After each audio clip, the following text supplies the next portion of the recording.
Hello दोस्तों, आज की कहानी का शीर्षक है ईमानदारी का फल। यह मोटिवेशनल स्टोरी है। दोस्तों, काफी समय पहले की बात है। प्रतापगढ़ नाम का एक राज्य हुआ करता था। वहां का राजा बहुत अच्छा था, परंतु राजा की कोई भी संतान नहीं थी और वह चाहता था कि अब वह राज्य के अंदर किसी योग्य बच्चे को गोद लेगा ताकि वह उसका उत्तराधिकारी बन सके और आगे की बागडोर को सुचारू रूप से चला सके। और इसी को देखते हुए राजा ने राज्य में घोषणा करवा दी कि सभी बच्चे राजमहल में एकत्रित हो जाए। और ऐसा ही हुआ। सभी बच्चे महल में एकत्रित हो गए और राजा ने सभी बच्चों को पौधे लगाने के लिए अलग अलग प्रकार के बीज दिए और कहा कि अब हम 6 महीने बाद मिलेंगे और देखेंगे कि किसका पौधा सबसे अच्छा होगा। 2 महीना बीत जाने के बाद भी एक बच्चा ऐसा था जिसके गमले में वह बीज अभी तक नहीं फूटा था, लेकिन वह रोज उसकी देखभाल करता था और रोज पौधे को पानी देता। देखते ही देखते 3 महीने बीत गए। बच्चा परेशान हो गया।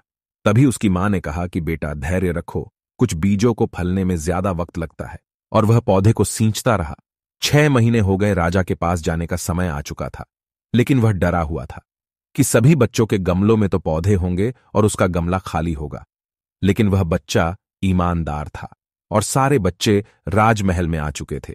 कुछ बच्चे जोश से भरे हुए थे क्योंकि उनके अंदर राज्य का उत्तराधिकारी बनने की प्रबल लालसा थी। अब राजा ने आदेश दिया। सभी बच्चे अपने अपने गमले दिखाने लगे, मगर एक बच्चा सहमा हुआ था क्योंकि उसका गमला खाली था। तभी राजा की नजर उस गमले पर गई। राजा ने उसने पूछा, तुम्हारा गमला तो खाली है? तो उसने कहा, लेकिन मैंने इस गमले की 6 महीने तक देखभाल की है। राजा उसकी ईमानदारी से खुश था कि उसका गमला खाली है। फिर भी वह हिम्मत करके यहां आ तो गया। सभी बच्चों के गमले देखने के बाद राजा ने उस बच्चे को सभी के सामने बुलाया। बच्चा सहम गया और राजा ने वह गमला सभी को दिखाया। सभी बच्चे जोर से हंसने लगे। राजा ने कहा, शांत हो जाइए, इतने खुश मत होइए।